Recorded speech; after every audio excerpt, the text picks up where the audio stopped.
মহেন্দ্ৰ হাজৰিকাৰ Facebook post সম্পৰ্কত চৰ্চা কৰিব খুজিছোঁ। ফেচবুকত মহেন্দ্ৰ হাজৰিকাই কি লিখিলে আপোনালোকক সেই দৃশ্য মই দেখুৱাম।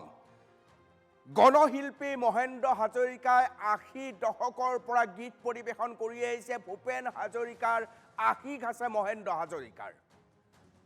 জাতীয় জীৱনৰ বাবে আজীৱন সংগীতেৰে যুদ্ধ কৰা মহেন্দ্ৰ হাজৰিকাই পোষ্ট লিখিছে, মৃত্যুৰ পিছত মোৰ নামত প্ৰচাৰৰ মহোৎসৱ নাপাতিব। কি কাৰণে মহেন্দ্ৰ হাজৰিকাই এনেকুৱা কথা ক'বলগীয়া হ'ল, মই পোষ্টটো আপোনালোকক দেখুৱাইছোঁ। যিটো মহেন্দ্ৰ হাজৰিকাই ফেচবুকত লিখিছে। এয়া আপোনালোকে দেখিবলৈ সক্ষম হৈছে। আমি যদি ফুল প্লেটত ক্লোজলি দেখুৱাওঁ আপোনালোকে দেখিবলৈ সক্ষম হ'ব। লিখিছে, মৃত্যুৰ পিছত মোৰ নামত প্ৰচাৰৰ মহোৎসৱ নাপাতিব। মহেন্দ্ৰ হাজৰিকাৰ দৰে এগৰাকী গণশিল্পীয়ে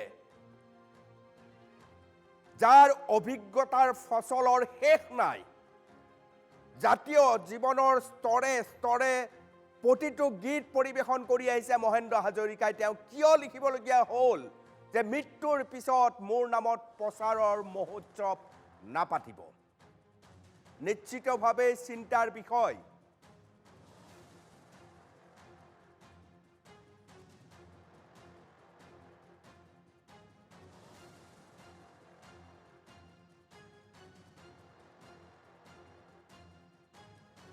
নামত প্ৰচাৰৰ মহোৎসৱ নাপাতিব। গণশিল্পী মহেন্দ্ৰ হাজৰিকাই এই কথা কোৱাৰ লগে লগে চাৰিওফালে চৰ্চা হৈছে, আলোচনা হৈছে।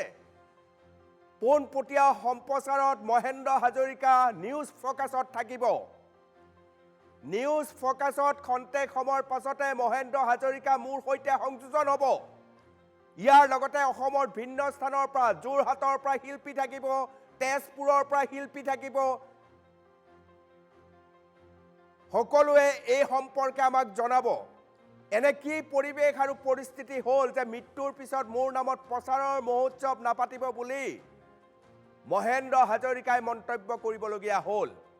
প্ৰিয় দৰ্শক, আমি সকলোৱে বুজো, উপলব্ধি কৰোঁ যে অসমত শিল্পীৰ জীয়াই থাকোঁতে সন্মান নাই। জীৱিত অৱস্থাত এজন শিল্পীয়ে আজীৱন জাতীয় জীৱনৰ বাবে কাম কৰাৰ পিছতো শ শ ৰাইজৰ, হাজাৰ হাজাৰ ৰাইজৰ, লাখ লাখ ৰাইজৰ মৰম ঠিকেই বুটলে, কিন্তু একে মানুহে যি ধৰণে এটা সন্মান পাব লাগে সেই সন্মান সাধাৰণতে নাপায়। মহেন্দ্ৰ হাজৰিকায়ো আজিৰ তাৰিখত কোনো ধৰণে সন্মানিত হোৱা নাই, পুৰস্কৃত হোৱা নাই। জাতীয় জীৱনৰ বাবে এয়া ট্ৰেজিক কথা। মহেন্দ্ৰ হাজৰিকাই জাতীয় জীৱনৰ বাবে কেনেধৰণৰ গীত গোৱা নাই? সুধাকণ্ঠ ডক্টৰ ভূপেন হাজৰিকাৰ গীতক জীপাল কৰা মানুহজন মহেন্দ্ৰ হাজৰিকা। যেতিয়াই জাতিৰ অক্ষত অৱস্থা হৈছে, যেতিয়াই জাতিৰ সমস্যা হৈছে, তেতিয়াই তেওঁ অ' ককাই বুলি গীতেৰে আৰম্ভ কৰে। আৰু তেনে এজন মানুহৰ এই পৰিৱেশ আৰু পৰিস্থিতি নিশ্চয় লজ্জাজনক, দুখজনক, আৰু তেওঁ আজিও সন্মানিত হোৱা নাই, এই কথা সঁচা।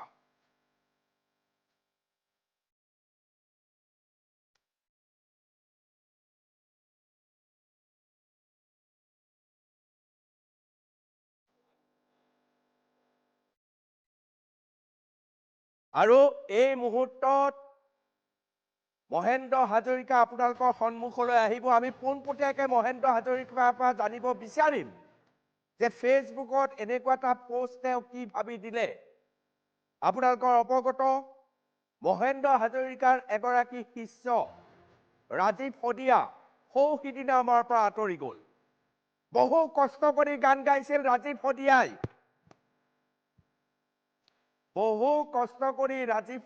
গীত পৰিৱেশন কৰিছিল। ৰাজীৱ শদিয়াই জাতীয় জীৱনৰ বাবে গীত গাওঁতে এনে এটা পৰিৱেশ আছিল য'ত ৰাজীৱে ভাত সাজৰ চিন্তা কৰিবলগীয়া হৈছিল, কিন্তু নিৰলস ৰাজীৱে গীত পৰিৱেশন কৰি গৈছিল। আৰু সেই ৰাজীৱ শদিয়াই জীৱিত অৱস্থাত যি ধৰণে মানুহৰ সহায় পাব লাগিছিল, পোৱা নাছিল। কিন্তু মৃত্যুৰ পিছত ৰাজীৱ শদিয়াক লৈ মানুহৰ যি উৎসাহ, অৰ্থাৎ এই উৎসাহ হৈছে আৱেগিকভাৱে তেওঁৰ গীতৰ প্ৰতি থকা শ্ৰদ্ধা, গীতক লৈ যি উৎসাহ, সেই উৎসাহে আমাক সকলোকে প্ৰভাৱিত কৰিছে। হাজাৰ হাজাৰ মানুহ ৰাজীৱ শদিয়াৰ গীতৰ পক্ষত ওলাই আহিছে আৰু বহু তৰুণ প্ৰজন্মই প্ৰথমবাৰৰ বাবে অনুভৱ কৰিছে যে জাতীয় জীৱনৰ বাবে উৎসৰ্গিত এটা ল'ৰা আছিল ৰাজীৱ শদিয়া, যাক আমি জীয়াই থাকোকে নাজানিলো। এই মুহূৰ্তত মহেন্দ্ৰ হাজৰিকা ডাঙৰীয়া মোৰ লগত সংযোজন হৈছে।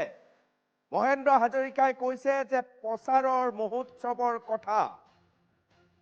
মই মহেন্দ্ৰ হাজৰিকা ককাইদেউ, আপোনাৰ পৰা জানিব খুজিম, এই পোষ্টটোৱে, এই ফেচবুকত দিয়া আপডেটটোৱে যথেষ্ট চৰ্চা ইতিমধ্যে লাভ কৰিছে।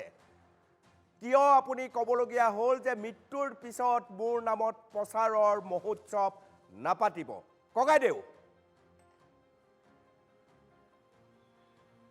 আসলতে অনুপম, এইটো হ'ল কোনো এসকল সৃষ্টিশীল আকুল চেতনাৰ জিয়া গভীৰ বেদনাৰ, এইটো হ'ল কোনো এসকল বিশেষ সৃষ্টিশীল আকুল চেতনাৰ জিয়া গভীৰ বেদনাৰ অস্ফুট নিনাদিত অবিৰত ক্ৰন্দন, অস্ফুট নিনাদিত অবিৰত নীৰৱ ক্ৰন্দন। এয়া হ'ল সেইসকল ব্যক্তিৰ, সৃষ্টিশীল ব্যক্তিৰ অতন্দ্ৰ হুমুনিয়া। মই সেইকাৰণে উপলব্ধি কৰিলোঁ যাতে মোৰ জীয়াই থাকোঁতে যদি নাপাওঁ সঁহাৰি, মৃত্যুৰ পিছত এইবিলাক কি কৰিবলৈ? মৃত্যুৰ পিছত ঠায়ে ঠায়ে ষ্টেচো বা প্ৰতিমূৰ্তি বনাই টকা খৰচ কৰি উৎসৱ পাতি কি লাভ আছে মৃত্যুৰ পিছত? আৰে জীয়াই থাকোঁতেহে সঁহাৰি লাগে। তাৰ কাৰণেহে মই বহুত উপলব্ধি কৰি মই মাটিৰ তেজৰ সংপৃক্তেৰে গীত লিখিছোঁ, সাধনা কৰিছোঁ। সেইটো মই উপলব্ধি কৰিহে এই কথাষাৰ কৈছোঁ, আৰু এইটো মই অন্তৰৰ পৰা কৈছোঁ, সঁচাকৈ কৈছোঁ। অনুভৱ ককাইদেউ, ৰাজীৱ শদিয়াৰ মৃত্যুৰ পিছত যিটো প্ৰচাৰ, ৰাজীৱ শদিয়া আপোনাৰ শিষ্য সদৃশ এজন মানুহ, আৰু তেওঁৰ গীতত আপুনি পৰিস্ফুট হয়, আৰু আপুনি আৰু ৰাজীৱ শদিয়াই গীত পৰিৱেশন কৰাও মই দেখিছোঁ। সেইজনে জীৱিত অৱস্থাত আকালতাৰ মাজত আছিল, মৃত্যুৰ পিছত যি ধৰণে এক ব্যাপক প্ৰচাৰ হ'ল, সেই কথাটোৱে আপোনাক প্ৰতিক্ৰিয়া কৰিছে? এইটো আচলতে ভাল হৈছে, ভাল লাগিছে যে সকলোৱে এক সৃষ্টিশীল প্ৰতিভাৰ কাৰণে উদ্ভাসিত হৈছে, সকলো জাগিছে, জাগ্ৰত হৈছে। কিন্তু জীয়াই থাকোঁতে সেই ব্যক্তিজনক, সেই মানুহজনক, সেই শিল্প প্ৰতিভাৰ খনিজটোক আবদাল কৰা হ'লে সঁচা শিল্পীয়ে কি বিচাৰে? মানুহৰ মৰম, সঁচা ভালপোৱা, অলপ শ্ৰদ্ধা আৰু জীয়াই থাকিবৰ কাৰণে অলপ কিবা। গতিকে সেইখিনি তেওঁ বঞ্চিত হৈছিল, তেওঁ সম্পূৰ্ণৰূপে সেইবিলাকত বঞ্চিত হ'ল। অনুপম, যোৱা কালি পৰহি মোৰ ওচৰলৈ 2-4টা অনুষ্ঠান আহিছে জাতীয় সংগঠনৰে। ক'বলৈ বেয়া লাগে, নকওঁ, লাজ লাগিছে, দুখো লাগিছে যে আমি ইমানৰহে মানুহ হ'লোঁ নেকি, বা মই ইমানৰহে মানুহ হ'লোঁ নেকি। এই কথাবিলাকে বেছি, কাৰোবাক লাখ লাখ টকা দিয়ে আপোনালোকৰ লগত দৰদাম চলে। তাকেই কি কৰিবা, আমাৰ কাৰণে অৰ্থই নজোৰে। গতিকে অৰ্থই নজোৰে, আমিও বাদ দিছোঁ। ময়ো ভাবিছোঁ মই অনুষ্ঠান বন্ধেই কৰি দিম, মই বেলেগ কিবা এটা কৰি খাবলৈ চেষ্টা কৰিম।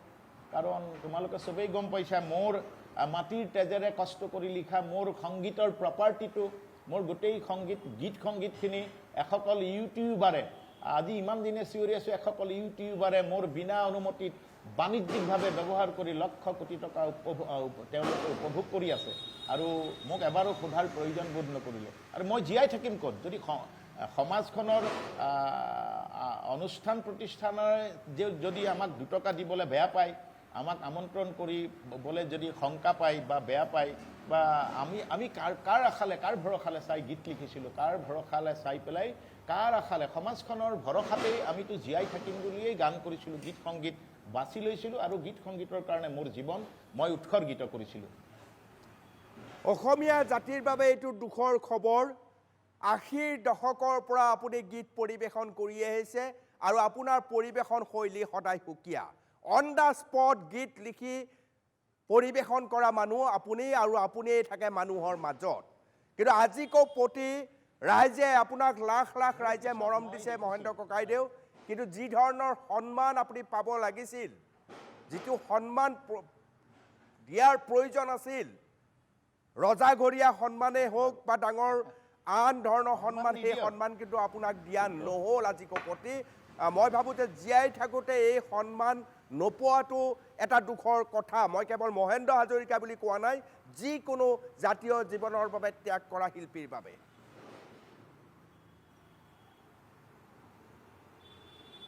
হয় এতিয়া সকলো ফালৰ পৰা অনুপম দেশ এখনৰ ৰাজ্য এখনৰ শিল্প আৰু সাহিত্যই হ'ল জাতিৰ দাপোন বুলি কয় সাহিত্য সংস্কৃতি জাতিৰ দাপোন বুলি কয় আৰু সংস্কৃতি সাধনা কৰি থকা প্ৰকৃত এসকল ব্যক্তি বা সাধনা কৰা তেনেধৰণৰ ব্যক্তিসকলৰ জীৱনটো শেষলৈ বহুত দুখৰ হয়গৈ এইসকল মানুহে বহুত দুখত পৰেগৈ অথচ মেলে মিটিঙে তেওঁলোকৰ কথাই কৈ থাকে যে শিল্প সাহিত্যবিহীন জাতিৰ পৰিচয় শিল্প সাহিত্যহে জাতিৰ পৰিচয় বুলি কয় জাতিৰ দাপোন শিল্প সংস্কৃতি গতিকে এই শিল্প সাহিত্যত লাগি থকা মানুহসকলক অৱহেলা কৰিলে বা তেওঁলোক অৱহেলিত হ'লে তেখেতসকলে দুখ পালে আমাৰো বেছি দুখ লাগে কাৰণ কাৰ ভৰসাত কাৰ মুখলৈ চাই এনেধৰণৰ ব্যক্তিসকল জীয়াই থাকে বছৰ বছৰ যুগ যুগ ধৰি তেওঁলোকে নিজৰ সামৰ্থ্য সৃষ্টিৰ সামৰ্থ্য জাতিৰ কাৰণে প্ৰজন্মৰ কাৰণে এৰি থৈ যায় গতিকে এইটোতো কম কথা নহয়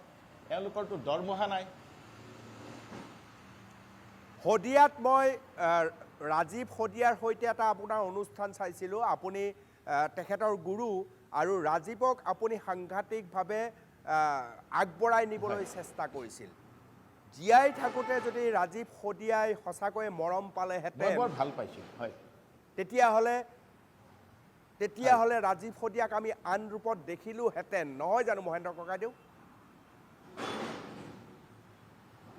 নিশ্চয় ৰাজীৱক আচলতে কি হয় মৃত্যু বা চৰণে নাজানে মৰণৰ ঠাই চুচৰি বাগৰি তালৈকে যায় তেওঁৰ সেই একান্ত সাধনা জনতাৰ কাৰণে বা মানুহৰ কাৰণে বা চেতনাৰ কাৰণে জাতি চেতনাৰ কাৰণে অন্তৰ্নিহিত হৈ পেলাই তেওঁ কাম কৰিছিল কাৰণে হয়তো মানুহৰ মাজতে ঈশ্বৰে তেওঁৰ দৰে মানুহসকল কেতিয়াও মৃত্যু নহয় তেওঁলোক পুনৰ জন্ম পাবৰ কাৰণেহে বোধহয় এনেধৰণৰ আমি দুৰ্ঘটনাৰ সন্মুখীন হ'লোঁ গতিকে এইটো এটা জাগৰণ হৈছে ভাল হৈছে কিন্তু ধান খেৰৰ জুইৰ দৰে হ'ব নালাগে এইটো এটা চৰ্চাৰ বিষয় হ'ব লাগে তেতিয়াহ'লে জাতিটোৰ কাৰণে মংগল হ'ব জাতীয় চেতনাৰ কাৰণে মংগল হ'ব অনাগত দিনত শিল্পী অৱহেলিত শিল্পী কলাকুশলী সাধকসকল অৱহেলিত নোহোৱাৰ বাবে